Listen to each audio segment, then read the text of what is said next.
Hello, everyone.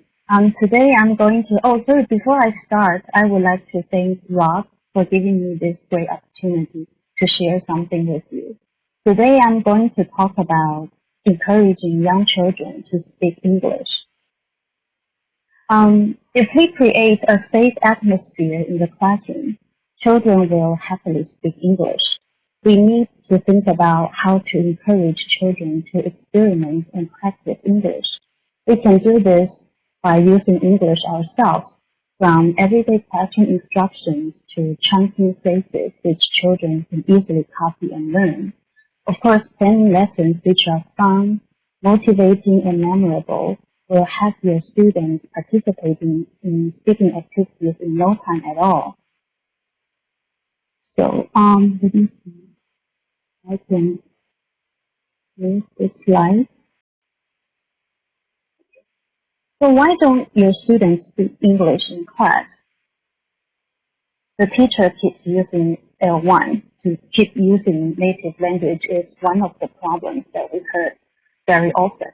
While most of the early experience of children in language classrooms will be of listening, the kind of silent period when they take in language.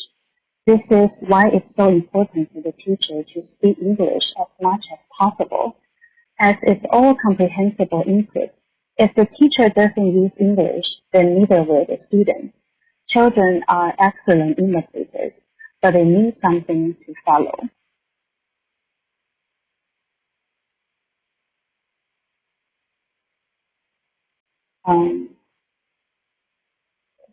Another problem is it because we don't teach our students enough classroom language? Teaching classroom language is necessary so students can use English to respond to you. For example, they can ask you questions. They can use English to tell you what they want to know. They can do a lot of things by using English.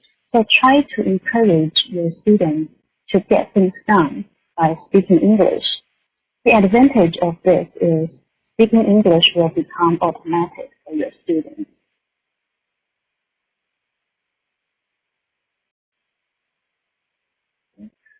The last problem that I would like to address is your students don't like to speak English in class. Is it because we don't teach them enough process language? Well, classroom language is the simple set expressions needed to operate in the classroom. However, process language is a little bit different. Process language is the language required for students to complete actual tasks. This is the authentic language that we want students using for completing any pair or group work. Let me give you an example. If your students don't know how to say, I disagree with you because, or I think we should do it this way because, or this is what I already know. If they don't know how to use these sentences, if they don't know how to say these sentences, then they will obviously revert to L1. They will revert to their native language. And even if the task is demonstrated in English, it becomes a product, not a process of learning English. Now I'm going to share, the words are already a little bit not on the right, but it should be fine. Now I'm going to share 5 tips with you to get your students speaking. Tip number 1 is forget the errors. Just be happy that they're speaking. When it comes to speaking, confidence is the key that students need in order to succeed at speaking with ease. Just be happy they're speaking. Yes, it may not be accurate or fluent, but sure enough they're using English. You will do wonders with helping students cross the first hurdle of building their confidence of speaking English. So let's tip number 1. Tip number 2 is to give your students topics that they know a lot about. If you are not sure what to give them, you can start with things that they can relate to, things about themselves, about their lives. Tip number 3 is provide the cues. Give them the ideas, help them to start with any speaking activities you want them to do.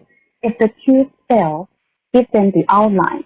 How to give them the outline? Well, there are a lot of ways, but today the time is short, so I can give you one example. For example, we can just simply write the language and the structures on the board for our students just to support them and help them to get started.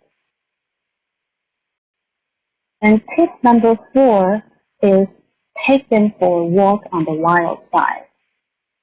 This means take them for a walk outside their comfort zone. If the potential is there, one of the ways I like to use is to push the students a little bit harder. I love pushing students to the best of their abilities. You can give little challenges to your students, such as talking for 1 minute non-stop on a topic. This might be difficult when you first try it with your students because they are not used to it, but with time, you will see the progress. Okay, the last tip is smile. Be patient and smile again. It's a very simple thing, but sometimes we focus too much on teaching and we forget that. But that is very important for our students. Nothing beats a smile when it comes to unlocking the confidence. Okay? So these are the 5 tips that I want to share with you.